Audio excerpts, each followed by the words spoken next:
అందరికీ మిలాదున్ నబీ శుభాకాంక్షలు. అదేనండి ఈరోజు ముస్లిమ్స్ పండుగ కదా!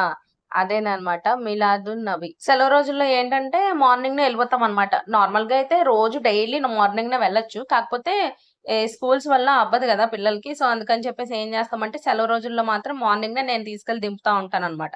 అంటే ఆయనుంటే ఆయన తీసుకెళ్తారు. కానీ ఆయన ఏ షిఫ్ట్‌కెళ్ళిపోయారు ఈరోజు. సో, అందుకని చెప్పేసి నేను తీసుకెళ్లాల్సొచ్చింది. చెప్పాను కదా మీకు కన్‌స్ట్రక్షన్‌లో ఉంది గ్రౌండ్ అంతా అని చెప్పేసి. ఇలాగే అక్కడక్కడ చిన్న చిన్నయి కడుతున్నారు. అవి ఏంటో ఫుల్‌గా ప్రిపేర్ అయ్యే వరకు నాకు కూడా తెలీదు. సో, మ్యాటర్ ఏంటంటే నేనసలు ఈరోజు సెలవు గదా! అందులోకి బుధవారం ఒకటి ఇంక ఈరోజు ఎలాగైనా సరే మొత్తం శుక్రవారంకి మొత్తం ఈ రోజంతా మళ్ళీ ఇల్లు క్లీన్ చేసుకొని అంటే పైపైన ధూళది ఉంటది గదండీ! అవన్నీ క్లీన్ చేసేసుకోవడం, తడిగుడ్లు పెట్టేసుకోవడం, ఇంక ఇవన్నీ పసుపులవి ద్వారాలకు రాసేసుకొని అన్నీ చేసేసుకుందాం అనుకున్నాను గానీ మోషన్స్ స్టార్ట్ అయ్యాయండి బాబోయ్! మార్నింగ్ నుంచి. ఇంకా భరించలేక నీరసం వచ్చేసిందనమాట. ఇంక ఏమి అసలు వీడియోస్ కూడా సరిగ్గా తీయలేదు. మొత్తం గ్రౌండ్ వీడియోసే నేను మీకు చూపిస్తున్నాను. గ్రౌండ్ వీడియోస్ అయితే ఏముందిలెండి చూడండి నా కొడుకు ఎంత బాగా ఆడుతున్నాడో పెద్ద కళాకారుడయిపోతాడు. అవును ఆటలాడేవాళ్ళని కళాకారులు అనరు గదా! అదే పెద్ద ప్లేయర్ అయిపోతారు. ఆటగాడయిపోతారు బాగా.